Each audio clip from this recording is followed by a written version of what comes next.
Hi, and welcome to the podcast. I'm here, as always, with John Micton. It's great for me to be back after the summer. I missed a few episodes, various things going on with just being busy with work and family, but I'm great to be back in the podcasting. John, how are you doing? I'm doing good, and it's lovely to have you. And yeah, it's interesting. The International Schools Podcast LinkedIn group, which I just somehow has been growing. We're Yeah. averaging about 17 new people a week. So Wow. obviously LinkedIn must work. But what's even more exciting is we have two colleagues, and as you know, there are a lot of fantastic podcasts out there, and we're just one of many. But we had the privilege and pleasure of being guests on Educators Going Global, and David and Audrey are the hosts. So they reached out not too long ago and said, "Oh, we'd like to come on your podcast," and we were like, "Awesome, perfect." And we're actually going to talk about life after being a teacher. But I know Dan had a good point that we should also kind of just have a casual conversation, because one of the things is that we're both podcasting. And, I think every podcaster does it very differently. So first of all, let me introduce our guest, because even though you're globally famous, not everybody might know who you are. So I'm going to quickly do very brief introductions. Audrey. Hi. Hi. And you first headed overseas in 1990 on a short-term contract in Ethiopia. And over 3 decades and 7 countries later, you've been an international educator, both as a career and as a lifestyle. And then you used to spend your summers back in Vermont. Now you're semi-retired, working as a life coach. And you turned your love of storytelling and travel into podcasting with, of course, David, your co-host, where you explore life after international education, sharing insights, stories, and inspiration, whether it means pivoting careers or embracing retirement. So this is something that we're really excited to have you on with. And David brings decades of international school experience. He left also in 1990 to go and teach in Israel. And so he has been involved in many different capacities across the globe in international schools. And he also is an experienced podcaster, because he co-founded Shifting Our Schools podcast in 2008 with Jeff Utek. And that's another fantastic podcast that we highly recommend you go. And he teamed up with Dr. Mark Offers for a second education focused show. David now partners with Audrey, and they publish the Educators Going Global. It's more than a podcast. It's also kind of an information hub and podcast. So definitely go there if you want to know anything about international education. I really highly recommend that you spend some time on Educators Going Global. So both of you, a warm welcome.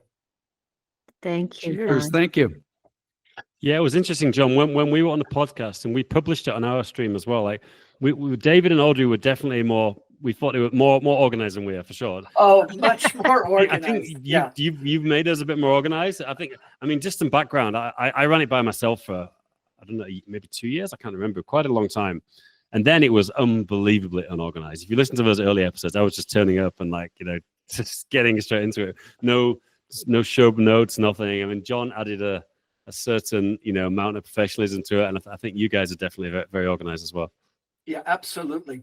So one of the things I think that, we often don't talk about, because, a lot of your podcasts about educators being in international schools, or if you're thinking about, or profit versus nonprofit, you had a wonderful thing about Dean of Students. You had a thing on women and leadership. But one of the things I think that's kind of interesting is, what does it really mean to leave international teaching, and kind of how do you redefine your identity once you've kind of left that space? And I'll let Audrey and David kind of tag team, and you can interrupt each other, whatever way works for you. So I'll let maybe Audrey start off. Well, first of all, thank you for the very nice introduction and for talking about our podcast and website, because we really have put a lot of love into it, and we welcome anybody new who's never heard of us. Please come on over. Dan and John have a fantastic podcast, and you can never get enough information, especially if you're an aspiring international educator and you want to go overseas for the first time, just gather, that's what we always recommend, is gather all the information you can. So thank you so much for having us on. For me, the big thing about leaving international education was kind of losing that identity. So you're losing your tribe and your peeps. And, one thing for those new to it, one thing about international education is you are kind of automatically in the group. Everybody's so warm and welcoming and kind and helpful, and it's just lovely. And thank goodness, because you're taking a leap of faith. You're going to some place you've probably never been, never seen, and you're not just changing where you live, you're changing your job, you're changing the people you work with. So much change and upheaval and transition. So thank goodness for that. But when you leave it, it's tough. It's really tough. And we left it and went to rural Vermont. It's like, so luckily for me, I was able to kind of go through a bit of a weaning process because my husband was still teaching. And so initially he was teaching and I was like the trailing spouse. And then I did some subbing and I coached at the school he was teaching at. And so I kind of kept my foot in the door and I got to know the people. So I kept that group, and that was super helpful and nice. And then same with the next school. And slowly I've been doing less and less. And now I'm not involved with teaching or coaching at all. And I'm just fully working on the life coaching business and of course the podcast as well. So to me, that helped a lot with just taking a little bit more time. Yeah, David, you had a little bit of a different approach. Why don't you tell us? Yes, and I appreciate the idea that you took steps to slowly move out of the teaching role, retrain to become a life coach, and then on the side said, there are aspects of my teaching career that were really great. Maybe it can come through in podcasting. I know, Dan, that might be something we want to talk about, because one of the big things in shifting out of being a teacher, and in my case, being retired, is to find something that's going to take the place of a lot of the activities. And I'm going to throw some positive psychology out there. The idea that we have these PERMA pillars: positive emotion, engagement, relationships, meaning, accomplishments, and health. And a lot of schools are working around PERMA and the character strengths as a part of the positive psychology right now, as a part of their wellness program. So for me, I was very deliberate to say, what's really working in my life as an international educator? And when I leave, how can I continue my well-being? And within those PERMA pillars and exercising all these different character strengths, what can I do to make that happen? Can I replicate it? Because as Audrey was saying, one of the biggest things about being an international educator is, to me, understanding you're not just an educator. You're part of a community, and there's the school community, and then the community outside your school, and then you're living in another country. And on the side, you're traveling as much as you can. So it's a very distinct lifestyle. And I think for international educators, it's so important to really understand who you are and what it means to be in the various roles there in an international school and in a community, to then put a plan together. So I took a very organized, deliberate, what do I want to see happen when I leave? And it was interesting talking to Audrey the other day. One big area of the PERMA, engagement, relationships, achievement, I get so much of that in my life because I'm a podcaster and I get to partner with Audrey. So that's kind of laying out the case study. And now maybe we'll get into it. I, for the last almost 4 years, have been traveling the globe, sometimes in my home country, sometimes in other countries, being nomadic, still living the international life, because that's very important for me. So much of being an international educator is constantly growing, experiencing new cultures, being in your stretch zone. And so I'm now at the point, I've just settled semi-permanently, signed a lease here in Bangkok, So I'm going to be in one place at least for a year. So I've taken a little bit different pathway. I think a lot of people go back to their home country, but in my case, I want to be international as long as I can. And I think it's really interesting the way you brought up those kind of pillars for well-being. And, Audrey was far more sequential in small steps, while you really sat down and had a strategic plan for David's retirement. Yeah. And I think that's something that's quite interesting. What I find really interesting is, before I worked in education, I was in IT. I've always been in IT, a tech guy, but I was in the corporate world. And, when you're in the corporate world, definitely it depends, but I'm generalizing a bit, but your identity is always connected to your work, but it's not a strong thing. Whereas when you work for school, specifically an international school, it's a huge part of your identity. And again, I'm generalizing slightly, but you're in a foreign country. Typically, the social scene is often built around, the staff. I know, John, when I first met you, even trying to get you out to rugby, it was tough because you were, so many things going on within the school. And I think that does make it hard to move on when, a lot of people don't think about it, but a lot of your identity is tied up with this organization, because it's not just the job, it's also socially, you're doing after school activities, but your friends are from the school, and you've got the safety net of the school. So it all ties into making it more all encompassing, I think. And kind of building on that is that as you build this identity and spend more time in international schools, your connection to home becomes very different. You fly for the holidays, you see mom and dad and family, but it's 3-4 weeks, maybe 5 weeks. And then your friends also, there's only so much you can tell them about your last event at Bali, or that you climbed the Nepal Himalayas, or you were in southern France for the week, those kind of things. And I think your point's a really important one. That identity is so strong that when if you decide to come home, that can be quite challenging. Or if you do as David, is continue traveling, but maybe find a new place to settle. I mean, I just moved back to my hometown after maybe 34, 40 years. But I decided to move back before I retired, to give me 4 or 5 years to kind of reintegrate. So I'm still working, and I'm volunteering, and I'm still teaching in an international school context, but locally. And I think that's an interesting question that maybe, Audrey, you went back home. David, you have not gone home. How have you seen that? Is the kind of avoiding going back home or planning to go back home? I'm just curious on your perspective, because you took two different approaches. David, do you want to start? Sure, I'll jump in. And Dan, thanks for bringing up the aspect of, when you're an international educator, you also are a community member.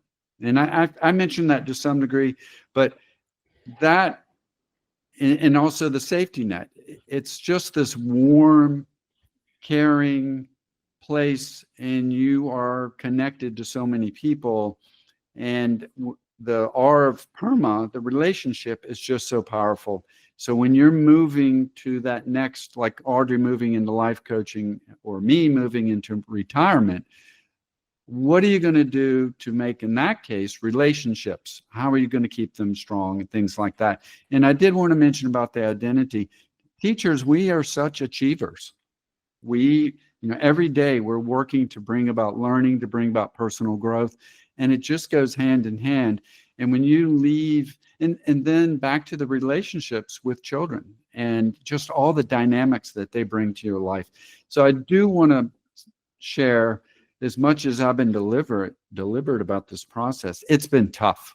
There's just so much loss that goes with it. And I'm a counselor, and the 4 of us are instructional technologists as well. So I would throw in there, as you approach, whether you're going to shift into you could become a consultant, educational consultant, a life coach, whatever it is, or retiring, think of yourself still as being identified as a teacher, as a designer, that you are going to design what's going to happen next. You're an architect.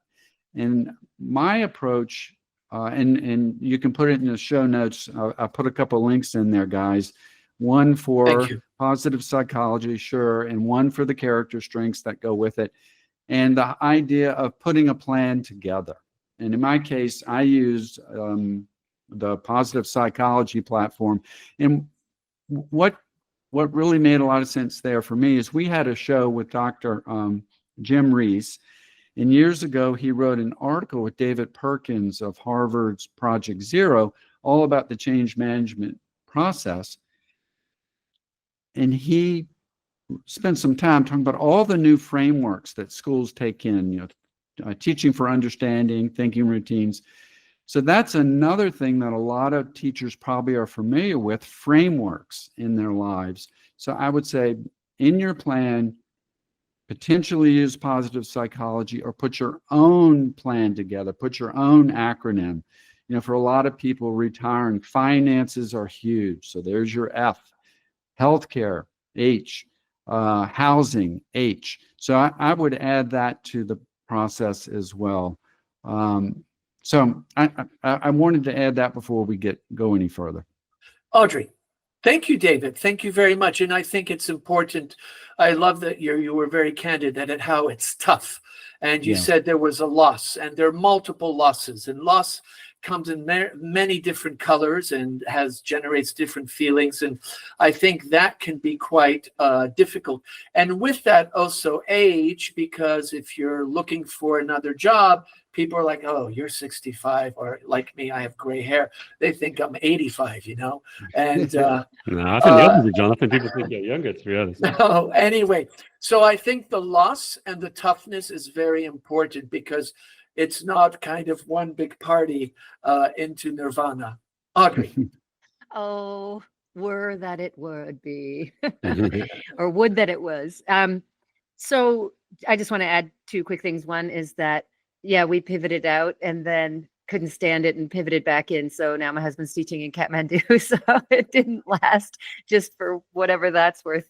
And then also just the biggest thing, like David with the Perma Pillars and the podcast, that idea that doing the podcast has kind of led to me reaching out to people in the international education community, getting back in touch with people, thinking about all the aspects of it, and then welcoming new people in. And so for one thing, it feels like giving back, which is awesome. And then for another thing, I still feel like I have some of that identity. So honestly, it's been fabulous. So I guess I would say, keep in touch with your friends. Thank goodness we have technologies that can make that so quick and easy nowadays. And that's those things have helped me as well.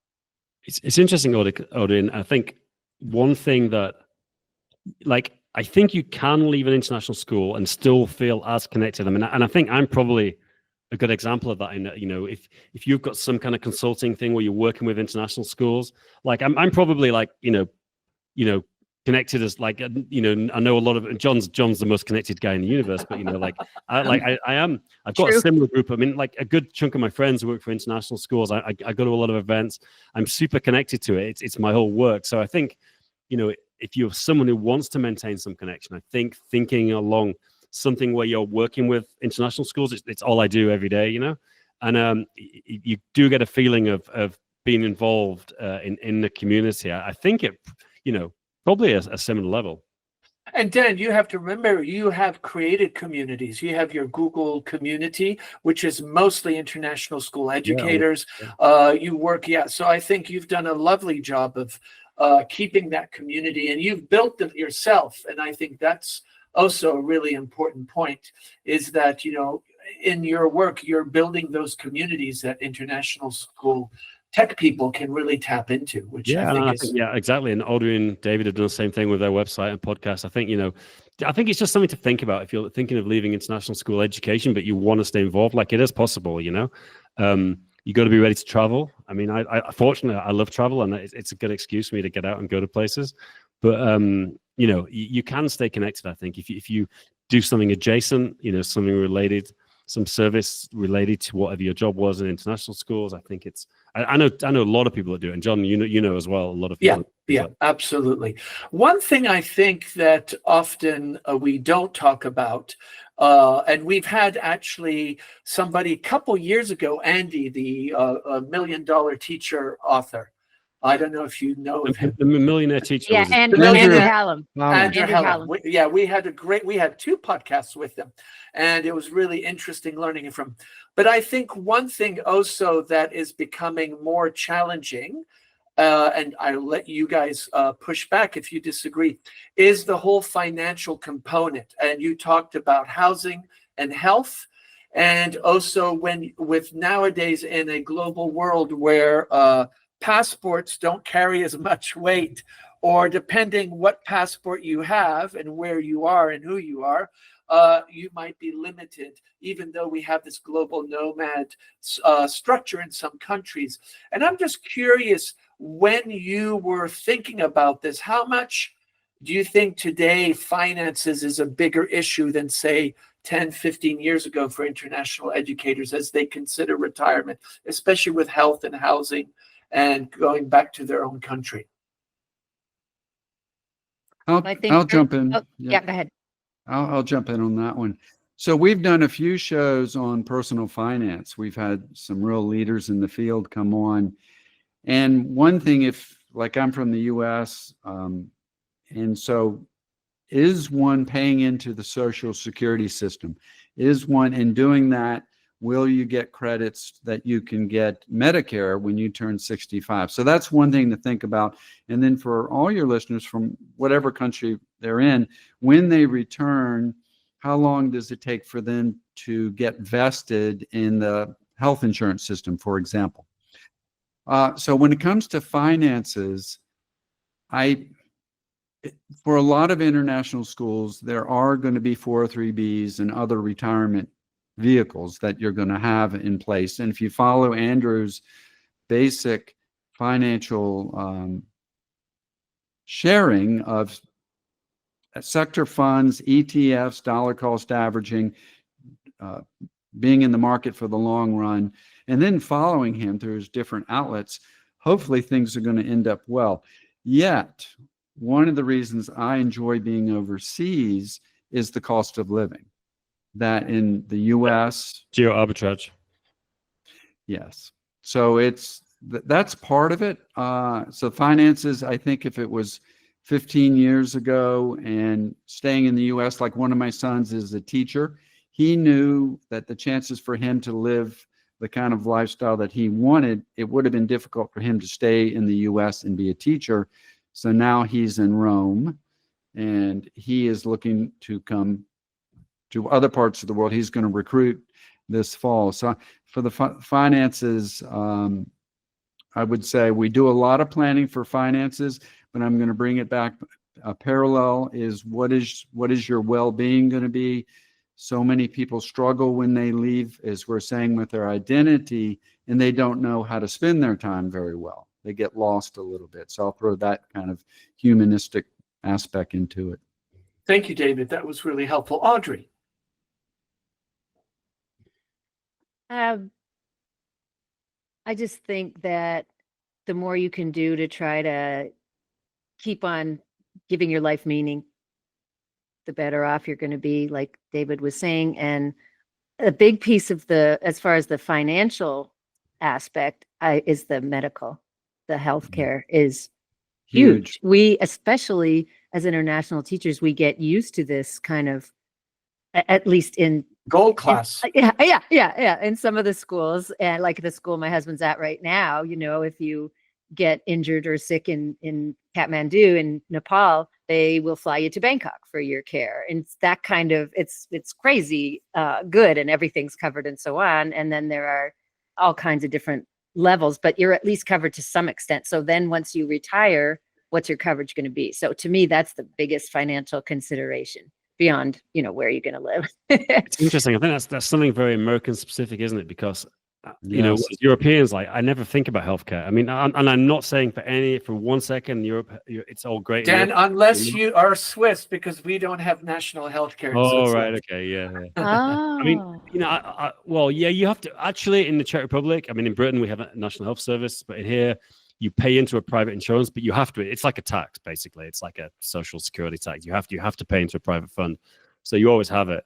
And it's just like it's interesting with Americans because it's always a major topic, and for Europeans, the finances topic is the same. You know, you need the money, you need the investment, but the healthcare component, medicines, is just, you know, it's like medicines is a big one. I was talking to an American who was paying $900 a month for some medicine, which is effectively free. I mean, it's not free because you have to pay for it in taxes and things, but you know, you don't pay for it yourself. Yeah. And I think the healthcare also is if you're living in as a guest, like, so David, you're living in Thailand. I don't expect that you're tapping into the Thai health system. No. That is correct. And you learn the different levels. A lot of people know they're medical tourists that come here to go to the very high level private hospitals, and they're public hospitals where the doctors run private clinics. And I'm in the know a little bit. That's where I go when my costs are somewhat limited. And then there's the whole world of travel insurance. And that's where you're going with that, John. And and there's some fine Swiss insurance companies out there, by the way, and there are plenty of others around but they don't the world. cover us in our own country. Yeah, something's upside down there. So I've tried several, and we have an article on our info hub where I don't give advice, but I try to get people to start thinking about it. But then you get out on the subreddit on a country and you look at what people are doing on insurance. You can go into international teachers, because I wanted to add a little bit for Audrey, and I was talking to my son, Max, the teacher. Like his school, he's on the Italian health system. And I said, Max, right now, you're not covered. You left Italy, you're going back tomorrow. But I said, next time we've got to get that. So those are things that are going to come into play, because a lot of places don't have the gold level anymore. It's the national health plan, and you have to get separate insurance when you go back to your home country. And if you're an American, that is super expensive. That is one thing in general, these health insurance, health insurance companies, it's expensive to go back to the US. But find information, get connected to people in the know, and look at your options when it comes to travel health. And if you're going to do the nomadic thing, and Reddit's a good place, but always double check whatever you read. Yeah. Audrey? Just to clarify, Max was visiting you in Thailand. That's why he didn't have his Italian insurance. I just want to make sure that's clear, that everybody understands that. Yeah, I think that, like David said, just, try to think about all the possible implications of this retirement, because we take a lot for granted as international educators. We are so well taken care of by the schools, by and large, if you're at a good school, that it's not always easy to foresee all the aspects of what this change is going to mean. And so some intentional planning around it. And again, like David's blog posts on our website are really helpful. And so just, planning ahead, seeing what can you do, and based on, as you guys have indicated, where you're from, what will I need? What will my coverage be, and where will I live, and what's the cost of living, and all the things. And then, of course, the whole idea of the shift from, being with that close-knit community to having to reestablish yourself. So all the things are important to think. And I love your model, John, of moving back and reestablishing yourself in your hometown ahead of time, and yet still working so that you've still got that identity. So you're not taking away, when Dave talks about loss, you're not having quite as much loss all at one time. And actually, it was a friend of mine who is not an international school educator, and he was always quite surprised the way we went away for 30, 40 years and then suddenly came back home and showed up and expected everybody to remember you and kind of filter into the day-to-day of your community, be it your town, village, or city. And he basically said to me, he says, well, if I was in your shoes, I would go home 5 years before you retire, get a job so you get to know people, join some local associations, because he was actually in Luxembourg, this friend, not an educator. And, get to know the community, because as he knew, Switzerland's a bit like Luxembourg. It's quite insular and everything is around associations and clubs and, what primary school you went to, and those are the people. So I thought that was really good advice. And it has been challenging. There is loss, as you said, David, and it is, but I just feel that now, year 3, I've been working. I even though I grew up here, I'm reconnecting with people. And I think there's something to be said if you're deciding to go home, to come home when you have still that identity, as you highlighted, Audrey, of being an educator. So I work at the Geneva International School, so I'm still involved in that. But then I'm also doing a lot of things in my community that very likely I wasn't doing as much in the other international schools that I was, either because of culture, language, or economic differences. So no, I personally think if you have the opportunity to come back home a little before, I think that can be an interesting thing to explore. For that, maybe there will be the loss, there will be the challenges, but also the systems, Social Security, I'm kind of back into it. I'm a known entity to them because I wasn't for 40 years. So I think there is some value as one of the options. Dan, have you thought of going back to England at some point? I was just there 2 weeks ago for a holiday, and it's interesting. No is the quick answer. I don't like the atmosphere in England. I think a lot of people say that about their own country, different things going on. I think I love the UK. All my family from Yorkshire. We grew up on a farm. My brother and sister both have farms. My kids adore going there. I love it. I think I'm a permanent expat. I think my family is where my wife and kids are right now. I love living in Czech Republic. It's, I'm been here 20 years now, so that's longer than I spent growing up where I grew up, So I don't think we'll go home, honestly. I think maybe we will. It's interesting, you mentioned the thing. I've just recently, there was a deadline, and I contacted all my friends, and I paid all my national insurance in for the missing years, so I can still get the UK pension, which is something I think people can forget about. I could easily have missed it if someone didn't tell me about it, So yeah. I don't think I will go home, but who knows? Anything could happen. I think I'd love my kids to have the British university experience. I think there's something really special about it. I think America has got something very similar. I don't think other countries do, in terms of the going away for 4 years from home. It's tradition of going to a different town or city, getting that atmosphere. And I'd love my kids to have that. So hopefully we can make that happen for them. Yeah.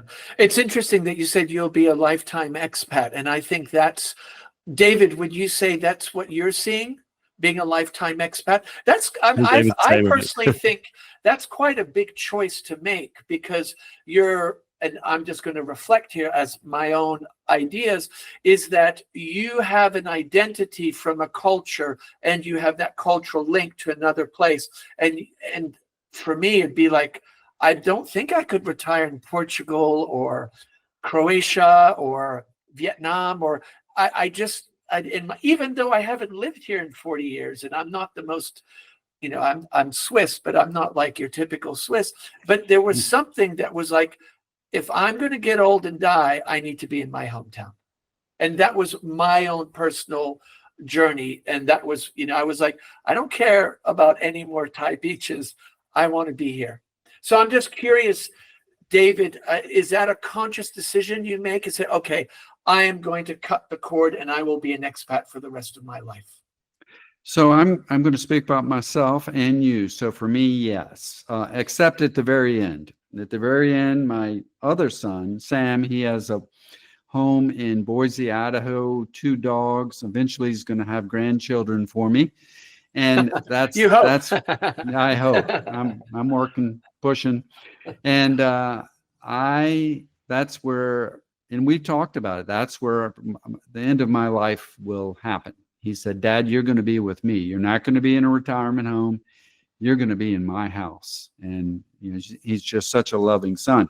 But between now and then, because I'm leading a PERMA and character strength, healthy life and thriving, and fingers crossed, I want to continue to travel the world and have all these wonderful experiences. But part of it, I think, comes back to part of it is external, that once you live this life, if you buy into it, it's hard to let go.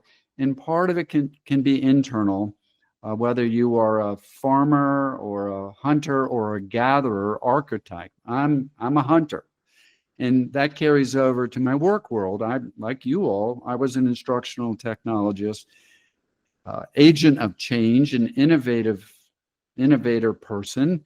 And that carries over to my private life as well. So it all kind of jibes with this wonderful world of being international. So I wonder for you, and this is part of my advice too, test the waters. You can go back into where you've got your cottage you've been going every summer, or you can go back and buy that cottage. But I would also say, be ready to give yourself time, because transitions, we do them so much as international educators. We might know all the stages of it, but guess what? You can't hide from the tough parts. They're still going to happen.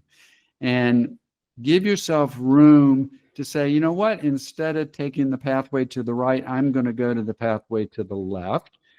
And the other piece of advice I would say, in today's world where we hire consultants to help us get jobs, like my son Max, he's working with Jacqueline Millay. She runs a wonderful company called JP Mint, helps people find jobs. But hire a life coach to help you think about these latter stages in your life. Hopefully they're going to be long stages, and go, what do I want to see happen? And they can really help you. Audrey, like we're saying, is a life coach. And I was just thinking the other day, wow, she's already been through this whole pivot thing. This is old hat for her, and she's a life coach. So I would look for someone with that kind of background and credentials to help people like you, John, one day move into the next stage of your life. Yeah, I'm going nowhere. I'm staying here. You say that. We'll see, buddy. Yeah. No, I really, it's interesting because I am, like you, a hunter. I travel and move. But I think after COVID, I was just like, you know what? I think I'm done here. I'm ready to go back. So that was kind of my mindset. Audrey, you actually went back and you said, and I might be misquoting you, but you said it backfired, or you decided you had to go back out. So tell us maybe about that return, because David said a really good piece of advice is, go back to that cottage and live for a year and see what it's like. Or if you don't have a cottage, rent an Airbnb in what you might consider your home area, or where you might like to live. Like if you decide Portugal, go and rent an Airbnb for 6 months and see what that's like. I'm just curious, you went back to, I assume, to Vermont, and you were like, okay, the curtain was closed. We're going back to Vermont. We're ready to hang there. And then talk to us a bit about that transition and why suddenly you were like, you know what, we're packing our bags again. So essentially what happened is two things. We're kind of rural, and so I'm working on setting myself up as a life coach, but I'm removed from people. So that's a challenge, for one thing. And then my husband started teaching in the US, and man, what a change from teaching internationally. It was a real slap in the face, to be honest, for a guy who's been, putting students first for 40 years. And he just was really overwhelmed by it and struggled. And so I kind of leaned on him to say, this is a terrible way to go out. What if you just went recruiting again and we go back international so you can end on a higher note? And that has been the case. He loves his school in Kathmandu. Things are going really, really well for him. And so I'm pleased that we've made the pivot back in. So I Is, think is he is he in Lincoln, by the way? yes, yes, Oh yeah, I he work is. with Lincoln. I'm going to be going there this year. Actually, I Oh, love that school. excellent. It's a Well, great place. great. Maybe we'll meet you there. Yeah. Yeah, so he's very happy there, and I think he just thrives as a teacher in the kind of environment where he can make an impact and feel good about what he's doing versus the school he was at in a rural place where he was an outsider and people didn't trust him and so on. So I think so that was the biggest motivator was that he was just really unhappy. Yeah, and I think often people, when they, from my experience with other friends and colleagues, when they go back to their hometown, there is this transition. And I would say my first 2 years here were very gray, and it was like happy, sad. What the hell did I do? But I'm going into my 3rd year, and it definitely feels very different. Also, the connections I'm starting to make with my local community. There's just a little more openness, people. Yeah. So I think that is really important. And as you said, you were in a rural area, and if you're a life coach, and also if you're going back into the public school teaching system in most countries, that can be pretty grueling. So it's interesting how you brought those different artifacts to kind of create, that was the decision. And I love the way you said, why don't we finish on a high note? And I think that's really important because that ties to David's ideas of well-being and feeling an identity and feeling strong about yourself, that, the last chapter was really a chapter to be proud about. And I think so often those transitions out really can be fraught with self-doubt and suddenly, like I know for some school heads that I have been friends with, the idea of being 24/7 constantly, board meetings, budgets and building projects and flying around, and then suddenly coming to a cabin somewhere in the world. And in those first 6 months, it's always interesting. It's almost like a detox. It's almost, you almost need a 12-step program to kind of get out of that. Because I think it could be really challenging, especially I think for school leaders sometimes, because teachers have a community, but as leadership team members, your social circle tends to be much smaller because you often don't socialize as much intimately with faculty. Not that you don't hang out with faculty, but I think as leadership team members, they're just, sometimes it's easier to have a bit of a distance. And then that network is much smaller. And I think that can be challenging. I don't know if you have any thoughts yourselves, Dan, Audrey, and David. I'll jump in. That's a whole episode, whether we do it or you do it or we all do it. To bring on, we've all brought on heads of school, and you just nailed the description of an aspect of their life.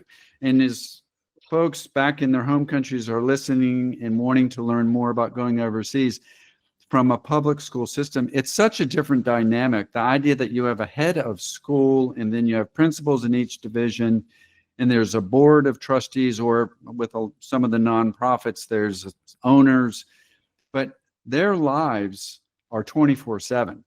And Definitely.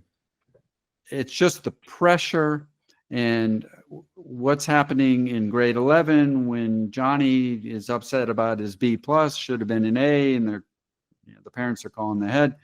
And I did, it was funny, the idea of the superintendent's leaving and this walking into a world that's just much more quiet and not all the people asking of them. I was mentioning to Audrey the other day about Daryl Russell. We were in Saudi Arabia together, and Daryl had just retired.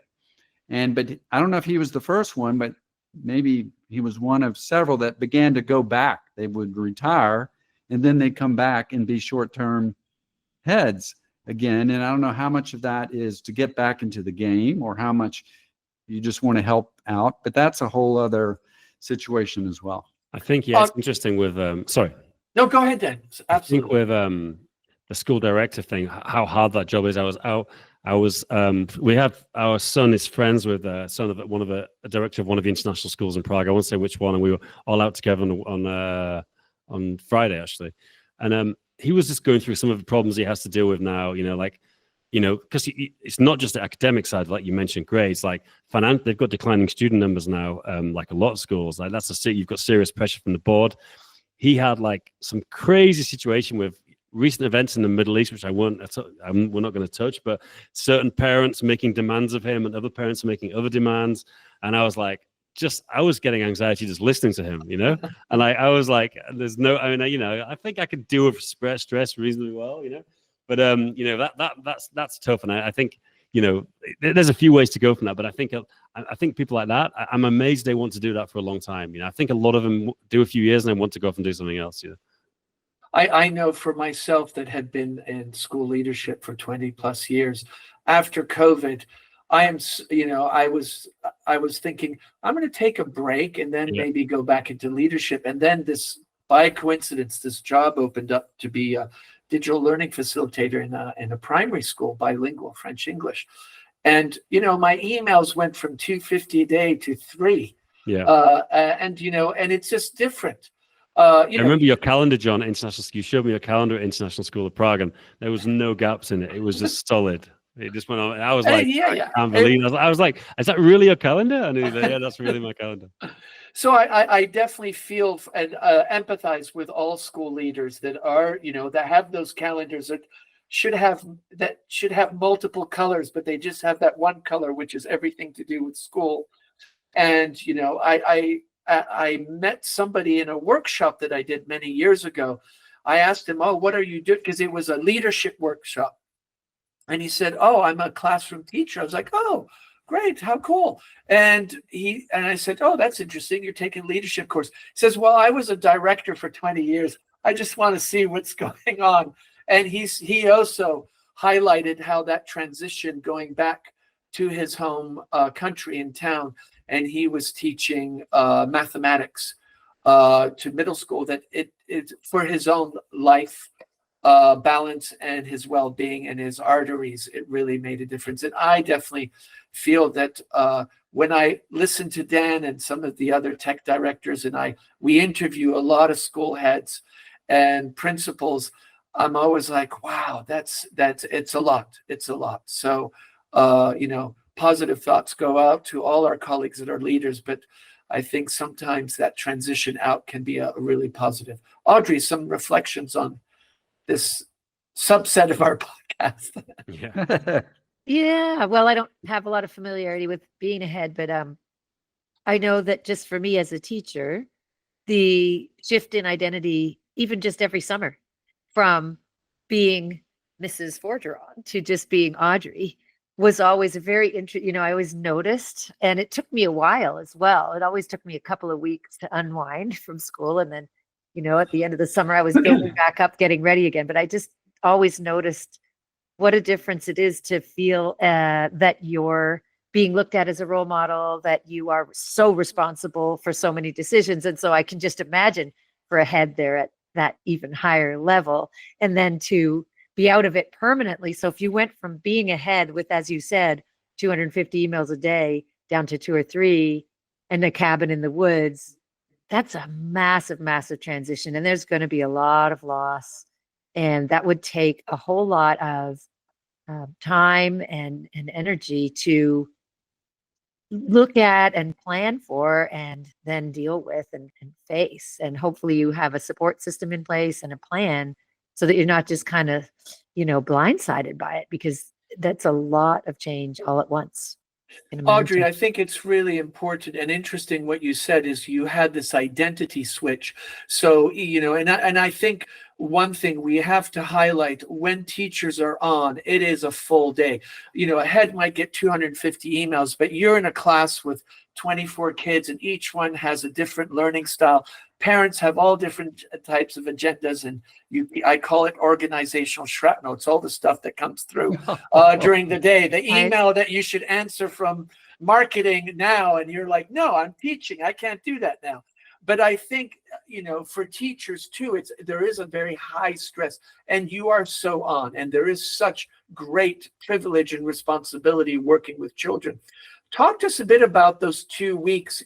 Is this something that was a pattern? And do you see that also with other people you interact with? And you're a life coach, of course, so I'm sure you have some experience with that. This kind of, why does it take 2 weeks? And then if you keep doing that year after year of, you have a 2-week detox, then you relax, and then you ramp up again. I'm just wondering what that's like long term. Yeah, well, transition is always a challenge, and it does wear you down over time. And I think that the idea of being mindful of that, it's so important. And just give yourself, first of all, the grace to feel all the feelings. Yeah. Don't just pretend that everything's okay, and engage in activities that are going to help you to work through it in a positive way. So, whether that's exercise, meditation, your social groups, positive, like listening to apps or whatever, or, disengaging from the news, whatever it takes to kind of help yourself through the transition. And in one of our shows, Amy Hunt talked about building a raft for yourself. And Raft comes from the original book on third culture kids, and it helps people process their transitions in a healthy way. So the R stands for reconciliation, which is about patching up any unresolved conflicts or tensions with people in your life so you can leave in peace. Even if you just write them a letter or leave them a message to say, I'm sorry about that situation. A is for affirmation. And in this step, you focus on expressing gratitude and acknowledging the positive impact people have had on you during your time in a location. F is for farewell. And in this part, you carefully plan meaningful goodbyes that you're going to say to people, maybe places, things you cherish in the location where you've been. And then the T is for think destination. And that's all about looking ahead to your new place and actively engaging with those surroundings and planning how you're going to be involved. And you can do this even if you don't know the exact destination yet. So it's leaving well, planning, being intentional, not just kind of hiding from the feelings. And I think it's super important to do that. So it's just being very, very intentional and mindful about the whole process of it. And, like I say, lean into the emotions. It's okay. Whatever you're feeling is okay. And give yourself the grace to have that period of to need that period of time to not be okay. And then to finally start to see that you're getting through it and you're settling in. But just acknowledging and being mindful of that whole process, it's so important. And getting support and leaning on people. And I think that's so important, you highlighting the idea of being graceful about it and giving yourself the time, and also being comfortable looking for support. And David talked also a bit about this idea of frameworks.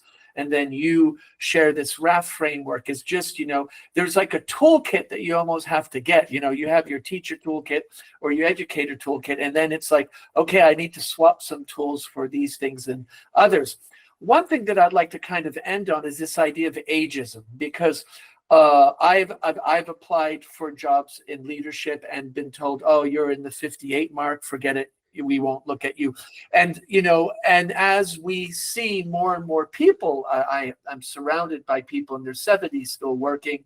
I'm just curious, what are are international schools going to change and be more open to the idea of having people that are older in their staff? Because I know in some schools at 65, whatever the local country rule is. Yeah, that's quite often the country, isn't it? Especially in Asia, there's and in Switzerland, it's the same. When you're 65, you can't work at the school anymore. It's because that's the law in the country, and that's often the case. And I just knowing, if I look at not Dan's the young one, he's the Generation Z in the room. Not that young. But I'm just Generation thinking, X, I'm Gen X. Gen X. But for us baby boomers and millennials that are entering this phase, I'm just curious, what are your thoughts about this ageism that we see in international schools? And I understand some of it has to do with pay. You're high up on the scale, so you're really expensive. But I would love to hear your thoughts, because I think it's a reoccurring theme. And there's so many fantastic educators that I think would, schools would benefit from having them come, even though they may be above 65. All right, I'll jump in on that one. Is probably the oldest one here, and it's a sad phrase when you're talking to your colleagues about your next step, and you go, "I'm aging out," and that kind of tells the story. However, I bet you in January, if a couple of the international schools here lose a counselor for some reason and they're desperate, and I show up at their door, they might bend the rules and say, "Okay, Dave, well, yeah, we need you." And so I wonder supply and demand a little bit. And I've got a friend or two that are older than I am, working in countries past the age, and they work it out. I think with Europe, which is going to have much more stringent laws and oversight, it's a little bit different. But yeah, that is very true. And ageism is a problem. And I wonder, one topic we really haven't talked a lot about is taking your educational expertise, but going sideways a little bit. And Audrey's a good example of it with the life coaching.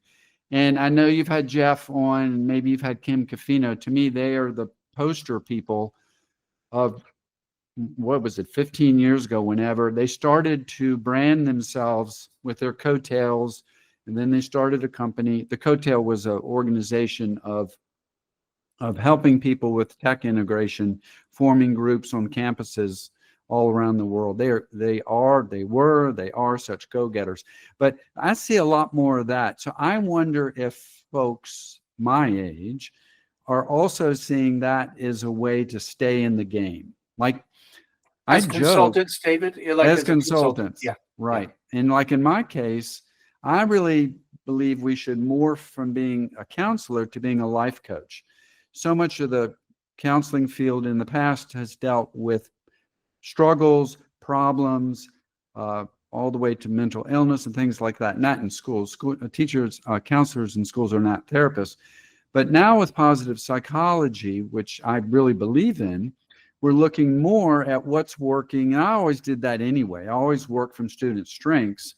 And with those strengths, we were able to overcome behavioral struggles or social or emotional struggles. But I could see myself as a life coach, working outside of a school, but being a referral source, so I could still work. I don't know what the age laws are here to hang up my shingle here, or if I was in Mexico or Vietnam or something like that. So that might be a little bit of a workaround.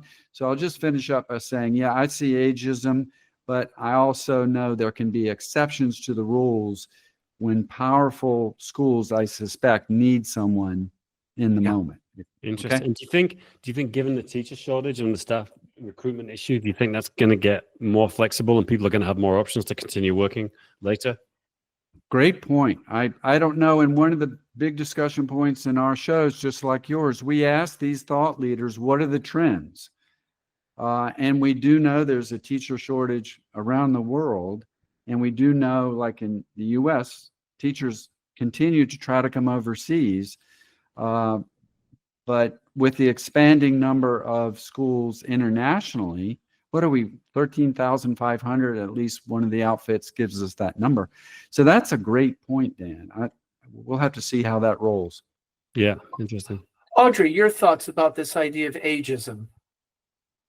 Yeah, it does seem unfair because you are as vital as you choose to be. Everybody's different, and to just make assumptions is harsh. I know sometimes it's a visa issue. Like, for example, we were trying to go to Switzerland and we were told that they couldn't get a visa for my husband. And at the time he was like 58 or something, 59, so that I know sometimes it's the country, not the school, that's being particular. But then there are also, I guess it's important to mention, there are quite a few places where the age isn't a factor. So you may just have to find somewhere. So in Africa, a lot of the schools I'm not sure about South America, to be honest, but and then there's also, I think, a bit of a movement, as John, you were saying, are they starting to kind of break down some of those barriers a little bit? It might be part of the whole diversity movement, to try to include more people and not make assumptions about people and just take each individual case for what it's worth. And so, I think, like, I look at my husband, and he's hoping to continue on till he's 70 at least, and he's very energetic Yes, and he is. has a lot to offer. And so I think that you're completely justified there, John, in calling attention to that issue. I think it is an issue, and it's unfortunate. And hopefully, the teacher shortage, like you say, Dan, will Yeah, help that's a to good start point. to Yeah. break that down. But I agree, it is an issue. So, but David, you made a good point too about maybe if you become a consultant or a life coach or something where you're self-employed, Yes. then the world's your oyster. Exactly, exactly. Dan, what about you? Like ageism, does that? I mean, you're in a business where there's a lot of hiring and growth. I'm just curious. Do you have I mean, I don't know about your company, but what have you maybe seen in this area of ageism and people of a certain age? It's honestly not something I thought about very much. I mean, we're hiring for a new position at the moment, and I was speaking to one guy based in Thailand, and he wasn't that old, he was in his 50s, and he was saying, he wasn't sure about his longer-term visa situation and everything to work. So I guess it does come up. It's going to hit me. I'm 54 now, so I'm starting to think about it. So we'll see. Yeah, and I think one thing that we're seeing as life expectancy increases, your capacity. I mean, I'm surrounded in this local community of people that are in their 70s and very active, and even this one gentleman I know, he became a security guard because he didn't want to sit at home, so he does night shift because it doesn't bother him. He can sleep all day. Those kind. I mean, I'm just thinking that I think at a certain age, you actually have a lot of capacity. And the thing that you bring is this idea of wisdom, life experience, and maybe also a capacity to, self-monitor anxiety and some of those things. And I think the wisdom and the capacity of life experience can be very rich in a mentoring role. And I'm wondering if schools would benefit of having some veteran teachers in the building to act as those mentors. Yeah. It's just something that, I think is an interesting thing, because I think ageism, unfortunately, and I think David or Audrey said, it falls into the idea of diversity. And I think you're going to see much more of it as populations get older, and they will want to be active. So let's rebrand it. Let's just rebrand it. Yeah, I can't wait. I love that. That's an idea. So, David and Audrey, we always ask, we've been kind of talking about leaving, being an international school teacher, retirement, and those transitions, and how there is a loss and there is some challenges, but there's also some great opportunities. Like you, Audrey, you pivoted into something else, but a lot of the skill sets that you developed as an educator, you could transition as a life coach. And I'm just wondering if you have some thoughts or words for educators, that's leaders and teachers, and then something for students. Audrey, why don't you go first? Give you time to think. I think that knowing yourself, I was going to say that. See, you made me go first. Now I'm going to steal your thunder. Knowing yourself, knowing your strengths, and just making, taking that step back, as David always talks about, the 30,000-foot view, looking at your life, not taking anything for granted, and really thinking about what do you need as you reinvent yourself. And I love that David talked about it as life design. Life design is amazing. And, one of the things that is talked about in life design is just try stuff. Just try little things. So what if it flops? Try another thing or iterate on that thing. Think of it as like with a designer or a scientist. It's just try another little thing. And it's okay. And again, giving yourself that grace to fail at things and try something else and just reinvent yourself. And let's talk about rebranding. But just being intentional, being mindful, getting the support system, and taking the time and giving yourself the grace. I think that kind of advice would also work for students, actually, as they do their transitions. If you think somebody that's just done the IB or the AP or A levels, I think that idea of what you're sharing is just so rich. Thank you, Audrey. David. I'll add a how-to on that one. And Audrey and I just did this the other day. We were talking about her skills, which she has a great many. And because you had offered some of these questions ahead of time, and I was talking about how many of the skills she brought over from being a teacher, and you just said this, John, into being a podcast host and a publisher of an information hub. But the practicality of it was me saying to her, you are a great communicator. You are a great writer. You have the ability to be an active listener. So I was just running through all of these, and just as she was saying, grow your self-awareness, but get help. Get someone to sit down with you, get your partner, get your colleagues, and ask them, what are my strengths? What are my weaknesses? What are my areas of character? What are my dispositions? What are my vibes? Whatever. Get it all out so that you can really almost write it down. And that's going to help you, back to the planning, design the next stage of your life. And the thing for children, I'm out here in Bangkok. We're all tech people, and it's breaking my heart, the devices in front of the kids. And that's a whole nother discussion.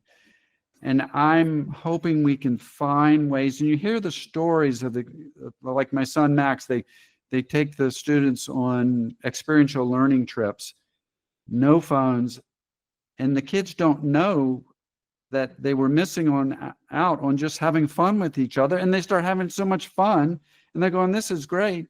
And there's real leadership, Jonathan Haidt and different people. We're making a movement to find ways to get the analog back in our children's lives. And so that would just be, what can we do more? And we had Patrick Green on the show as well. And I hope we're going to have more life coaches for families, because that was one of my biggest things as a counselor and an instructional technologist. As we know, our parents, they need guidebooks on how to handle this aspect of their children's lives and their lives.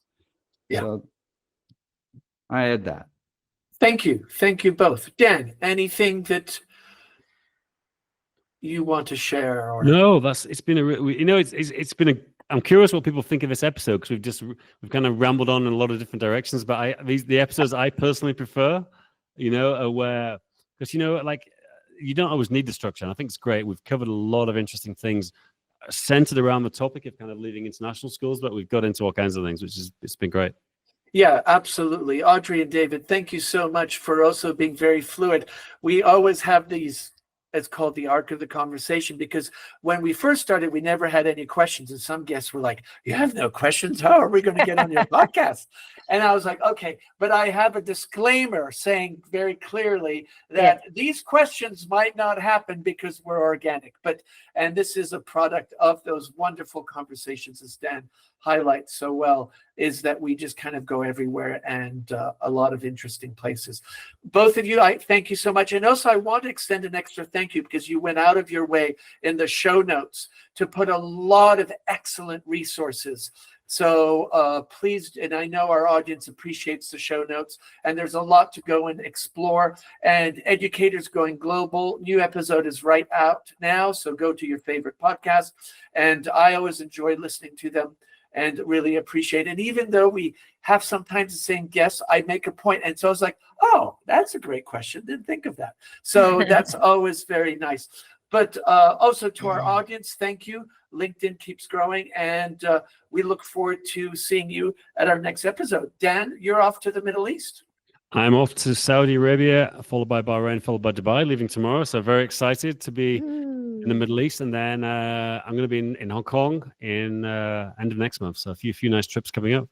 Fantastic. Oh. Well, safe travels. Yeah. And David and Audrey will definitely make sure to keep in touch and come back for one of these conversations. Thank you. Real privilege to have you both. And hats off to you, everything that you do to make Educators Go Global such a great podcast. Yeah, Thank you, everybody. guys. I'm going to resubscribe, actually. I haven't listened to it for a while, but I was just looking. Dan. With your Uh-oh. That's okay. Sorry, I missed the end of recording. You missed know, every what's gonna flat. happen Yeah, then? We'll get all the best material now when we're talking as well. it is. Thank you. Thank you for your curiosity, John. It really is so Yes. interesting to see where your Cheers. mind is going. Really appreciate it. Thank you all. And this is the International School Podcast. And thank you as always for being our listeners. And we look forward to connecting at our next one. Goodbye, everybody.